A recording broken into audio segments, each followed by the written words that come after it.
జగిత్యాల జిల్లా సమగ్ర శిక్ష ఉద్యోగుల నిరవధిక సమ్మె 23వ రోజుకు చేరుకుంది. దేశంలోని ప్రజలందరూ నూతన సంవత్సర ఉత్సవాలు జరుపుకున్న తరుణంలో విద్యాశాఖలో గత 20 సంవత్సరాల నుండి విద్యాశాఖ అభివృద్ధి కోసం ఆర్నిశలు కృషి చేస్తున్న సమగ్ర శిక్ష ఉద్యోగులు అర్రాకుర వేతనాలతో బతుకుబండి నడుపుతున్నారని ఆవేదన వ్యక్తం చేశారు. విద్యా వ్యవస్థ కోసం అనేక అభివృద్ధి కార్యక్రమాలు చేస్తున్న ప్రభుత్వం ఎస్ఎస్సీ ఉద్యోగుల పట్ల వివక్ష చూపించడం తగదని అన్నారు. ఉద్యోగులు అందరూ కారం మెతుకులతో భోజనం చేస్తూ తమ నిరసన వ్యక్తం చేశారు. కార్యక్రమంలో ఉపాధ్యాయ సంఘ నాయకులు DTF SGTU teachers MLC contest retired RJD intermediate Suhasini madam హాజరై సంఘీభావం తెలిపారు.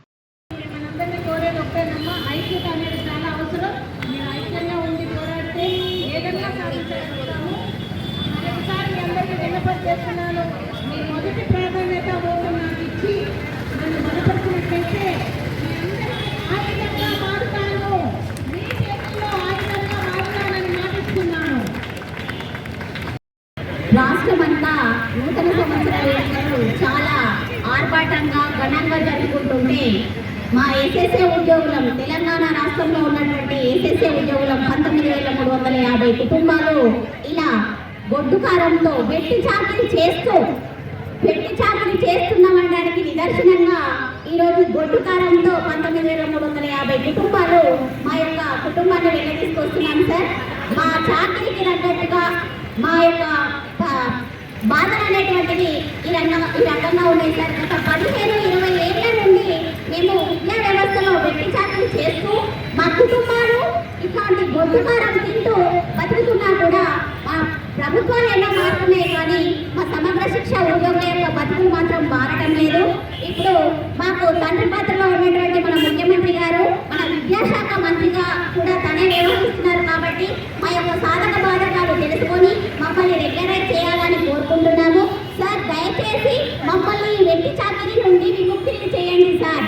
మేము మీ బిడ్డలమే కదా, మేము తినేటువంటి భోజనము మీ ఇంట్లో ఉన్నటువంటి పని వాళ్ళు కూడా తినరు సార్. ఇట్లాంటి ఆహారం తీసుకుంటూ కూడా మేము మా యొక్క ఉద్యోగాలకి సమన్వయం చేస్తున్నాం సార్. మా యొక్క పనిని గుర్తించండి, మా పనికి తగినటువంటి వేతనాన్ని మాకు ఇవ్వండి, మమ్మల్ని రెగ్యులరైజ్ చేయండి, విద్యాశాఖలో విలీనం చేసి మమ్మల్ని విముక్తులు చేయండి సార్. మా యొక్క బానిస సంఖ్యలను తెంపేయండి, వెట్టి చాకరీ నుండి మమ్మల్ని విముక్తి చేసి విద్యాశాఖలో విలీనం చేసి మమ్మల్ని రెగ్యులరైజ్ చేయాల్సిందిగా వేడుకుంటున్నాను సార్. రేవంత్ రెడ్డి సార్, మీరు ముఖ్యమంత్రిగానే కాకుండా మా విద్యాశాఖకు మంత్రిగా ఉన్నారు కాబట్టి మేము మీ బిడ్డలమే, మీ పిల్లల యొక్క కష్టాలను మీరు తొందరలో నెరవేరుస్తారని కోరుకుంటున్నాను సార్. థ్యాంక్ యూ, ధన్యవాదాలు. 23 రోజులు మీరు ఈ విధంగా మీరు నిరసన జరపబట్టి ఆఖరికి రోజు దేశమంతటా మంచిగా చాలా సంతోషంగా పంచపక్ష ప్రమాణాలతోటి స్వీట్స్ తోటి సంబరాలు జరుపుకుంటున్న వేళ మీరు కారం మెతుకు తిని నిరసన వ్యక్తం చేస్తున్నారు. ఈ కారం మెతుకు తినడం అనేది అంత సులభమైన విషయం కాదు. అయినప్పటికీ మీరు కారం మెతుకులు అనేవి తిని మీ యొక్క నిరసనని, మీ బాధని, మీ యొక్క పరిస్థితిని వెలచెప్తున్నారు. దీనికి గవర్నమెంట్ స్పందించాలి. ఎట్టి పరిస్థితుల్లోనూ వారి యొక్క హామీ ఏంటో మీకు తెలియజేయాలి. చెప్పినారు కదా, అంటే ఒక కప్పు టీ తాగే లోపల మీకు పరిష్కారం చూపిస్తానని.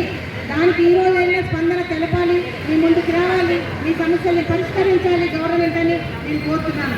ఒకవేళ పరిష్కరించకపోతే మీరు నన్ను మీ మొదటి ప్రాధాన్యత ఓటిచ్చి నన్ను గెలిపించినట్లయితే మీ సమస్యల కోసం పోరాడతారని మరీ చెప్తూ మీకు ఆయుధంగా కూడా మారుతానని తెలియజేస్తూ మీ పక్షాన నేను నిరాహార దీక్ష కూడా చేస్తానని తెలియజేస్తున్నాను.